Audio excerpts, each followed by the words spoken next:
Quoi manger en cas de diabète? Que vous preniez ou non des médicaments, l'alimentation est la base de votre traitement si vous êtes diabétique. En cas de diabète de type 2, le plus répandu, la nutrition combinée à l'activité physique permet de contrôler la maladie et même de la retarder, voire d'éviter la prise de médicaments. Bonjour, je m'appelle Séverine Audinet, nutritionniste en Suisse, et aujourd'hui nous allons parler d'alimentation quand on est prédiabétique ou diabétique. Alors gardez en tête que contrairement aux diabétiques de type 1 qui doivent s'injecter à vie de l'insuline, les diabétiques de type 2 peuvent améliorer leur état et baisser leur glycémie en modifiant leurs habitudes alimentaires. Je vous propose donc de commencer par l'alimentation. Du petit déjeuner au dessert, voici les principes clés du régime alimentaire à adopter en cas de diabète. 1. Le petit déjeuner. C'est un repas essentiel de la journée et je vais vous donner ici des exemples que je vois le plus souvent au cabinet. En général, cornflakes, pain blanc et confiture ou du miel avec un jus de fruits comme un jus d'orange. La particularité d'un petit déjeuner comme celui-ci est qu'il possède un indice glycémique élevé. En fait, chaque aliment possède un indice glycémique. Et manger des aliments avec un indice glycémique élevé provoque des hausses et des baisses rapides de la concentration de glucose après avoir mangé l'aliment. Et ça, c'est problématique. Il faut absolument éviter les pics de glycémie comme vous pouvez voir ici sur le schéma en rouge, l'idéal étant la zone verte. En fait, en dessous de 55, on parle d'indice glycémique faible ou bas, à privilégier, entre 55 et 70, 70 d'indice glycémique modéré, et au-dessus de 70, 70 d'indice glycémique fort ou élevé à éviter. Le petit déjeuner traditionnel à base de cornflakes et de sucre fait grimper votre glycémie bien au-delà de la fourchette acceptable, puis la fait chuter tout aussi vite. Imaginez si la majorité de vos repas sont constitués d'aliments avec un indice glycémique élevé, eh bien vous aurez de nombreux pics de glycémie et c'est ce qui pose le plus de problèmes. Ce sont des années de pics répétés au quotidien qui accroissent lentement la glycémie à jeun. Hélas, nous ne l'apprenons qu'une fois que celle-ci atteint la fourchette du prédiabète. À ce stade, les dégâts ont déjà commencé. Pour connaître l'indice glycémique d'un aliment, je vous propose cet article où vous trouverez des informations. Je vous mets le lien dans la barre d'informations. Alors voyons une alternative du petit déjeuner avec un indice glycémique plus bas. Dans ce sens, pain complet au seigle avec un peu de beurre, un thé sans sucre ou un verre d'eau avec un œuf à la coque ou une tranche de jambon blanc ou un morceau de fromage. Ici, le thé ne contient pas de sucre comme le fructose contenu dans le jus d'orange. Le pain complet possède un indice glycémique plus bas que le pain blanc, puis le beurre, comme matière grasse, ralentit l'absorption des glucides et donc une élévation rapide du sucre dans le sang. Puis œufs, fromage ou jambon sont pauvres en glucides. Il n'y a donc pas de charge glycémique avec ces aliments. Donc, ce petit déjeuner avec un indice glycémique bas, oui. Ce petit déjeuner avec un indice glycémique élevé, non. Et attention avec les céréales industrielles. Voici un exemple. Les cornflakes à éviter, l'indice glycémique est très élevé. Préférez les mueslis avec des céréales complètes. Mais attention aussi, sans sucre ajouté, donc pas de glucose, saccharose ou fructose. L'indice glycémique de ces ingrédients est élevé. En fait, l'ensemble des sucres ont un effet négatif sur l'organisme, que ce soit du sucre blanc, brun, d'agave, de coco, d'érable, ils provoquent des pics de glucose et de fructose. Et attention aux noms que vous ne connaissez pas dans la liste des ingrédients, mais qui sont des sucres aussi, dextrine, dextrose, sirop de malt, maltodextrine, sirop de maïs.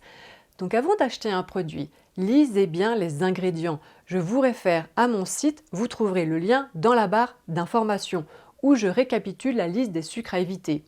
Maintenant, reprenons des exemples. Au-delà de la teneur en sucre, l'indice glycémique d'un aliment dépend également de son degré de transformation.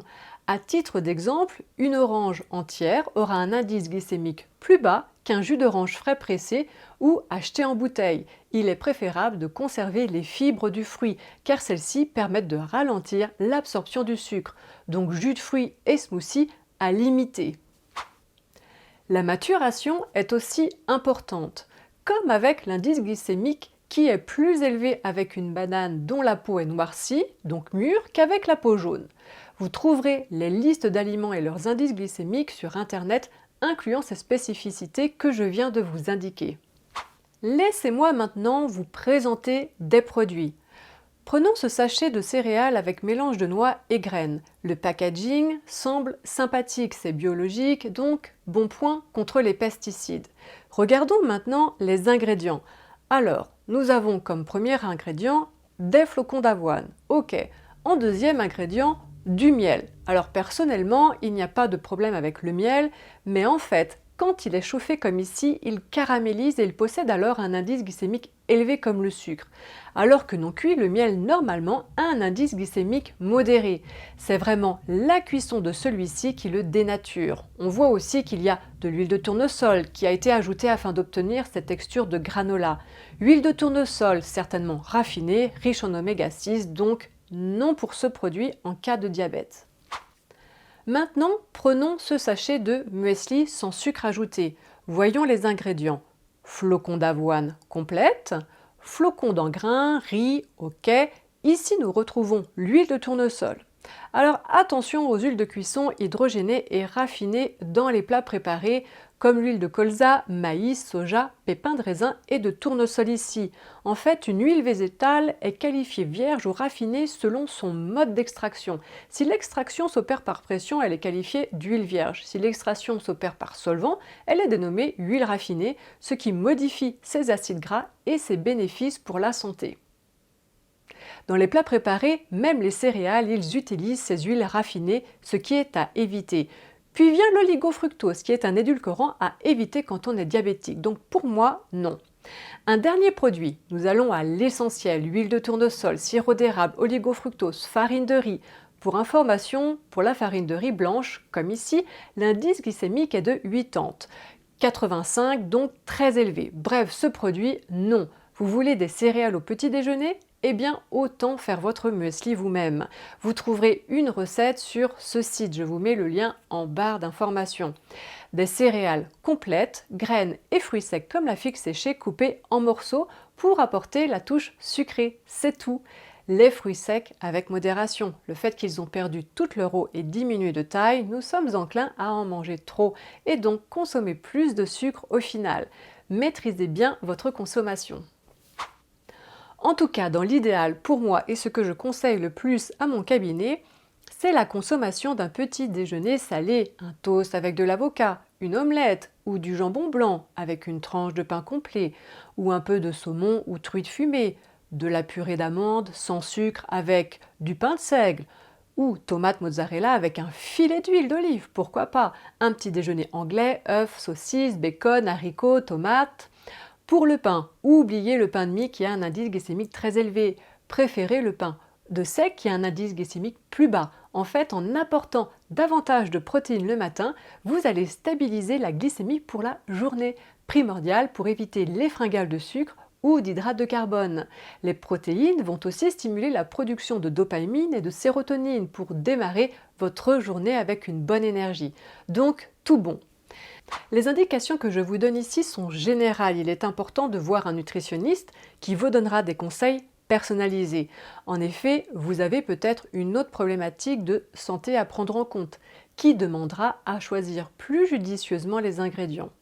Ou vous devez apprendre à gérer les quantités, car vous devez perdre du poids. En effet, même si vous ne mangez que des aliments avec un indice glycémique faible ou modéré, mais si vous en consommez trop en quantité, cela va augmenter votre charge glycémique, ce qui n'est pas bon non plus. Passons maintenant au repas du midi. C'est des fois le plus difficile à gérer. Si vous devez aller au restaurant pour votre travail, optez pour une salade ou une soupe en entrée. Choisissez une sauce italienne, vinaigre et huile d'olive pour ces précieux polyphénols anti-inflammatoires. Ne vous ruez pas sur le pain. Ou si vous mangez du pain, alors limitez les hydrates de carbone qui vont suivre, comme les pâtes, les pommes de terre, le riz. Pour faire simple, vous devez avoir au moins la même quantité de légumes que d'hydrates de carbone. Un exemple en image, ça non, ça oui. Ça non, ça oui. Ça non, ça oui. Donc des légumes en majorité, des protéines et des hydrates de carbone en quantité raisonnable et adaptée à votre dépense énergétique. Une autre option, si vous devez emporter votre repas avec vous. Dans ce cas de figure, vous pouvez cuisiner le week-end pour préparer des repas pour le début de semaine. Flan, tartes, galettes, c'est facile à faire et cela vous avancera. Il suffira juste d'ajouter une salade en plus avec une sauce que vous aurez préparée par vos soins. Pas la sauce toute faite achetée en magasin qui contient très souvent des additifs, conservateurs et malheureusement du sucre. Voici un exemple avec la French dressing. De l'eau en premier ingrédient. Je vous rappelle que ce qui est listé en premier est l'ingrédient qui est en majorité dans le produit. Donc dans ce produit, l'eau est en majorité. Ensuite de l'huile de colza, qui je pense est raffinée, donc pas bon. Un peu plus loin, du sucre, amidon de maïs modifié, pas génial car l'indice glycémique est très élevé. L'indice E621, le glutamate, beaucoup de controverses avec cet additif. Je serais vous, j'éviterais. Puis E202, E415, définitivement trop d'ingrédients dans ce produit. Pour moi, la sauce est le moment idéal pour mettre de bons ingrédients. 2 cuillères à soupe d'huile d'olive extra vierge, 1 cuillère à soupe de vinaigre de cidre, un peu de sel, un peu de moutarde si vous souhaitez, et c'est fait, simple et rapide. Pour les recettes, je vous mets le lien de celle-ci en barre d'informations. Et oui, il va falloir cuisiner, c'est la seule solution si vous voulez éviter l'ensemble de ces substances. Et là aussi, attention au choix des aliments avec les indices glycémiques. Choisissez de préférence les aliments avec un indice glycémique bas, moyen, mais évitez les indices glycémiques élevés. Alors au début, cela paraît compliqué de consulter la liste des aliments et leurs indices glycémiques, mais vous verrez qu'après, vous les connaîtrez. Puis, pour l'encas, dans l'après-midi, intégrez des fruits à ce moment de la journée. Privilégiez avec un indice glycémique bas. Si vous avez davantage faim, vous pouvez choisir une tranche de pain complet plus un petit bout de fromage si vous n'en avez pas mangé aux autres repas.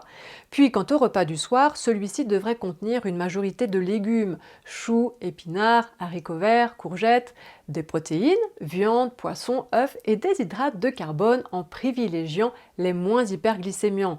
Légumes secs, pâtes al dente, riz complet, patates douces, pommes de terre cuites dans leur peau, quinoa et en dessert, un yaourt nature sans sucre ou aux fruits sans sucre ajouté, plus un fruit frais par exemple.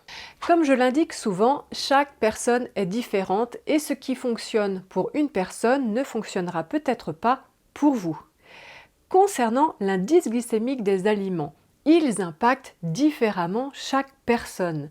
Et afin de savoir si un aliment provoque véritablement un pic de glycémie chez vous, eh bien il va falloir tester. Comment ? Eh bien, je vous laisse découvrir cette vidéo, conseils en cas de diabète et astuces pour faire baisser la glycémie. Je vous mets aussi le lien en barre d'informations. Vous trouverez les infos qui complètent cette vidéo. Voilà, cette vidéo touche à sa fin. Si vous avez appris des choses, merci de liker celle-ci et je vous dis à très bientôt.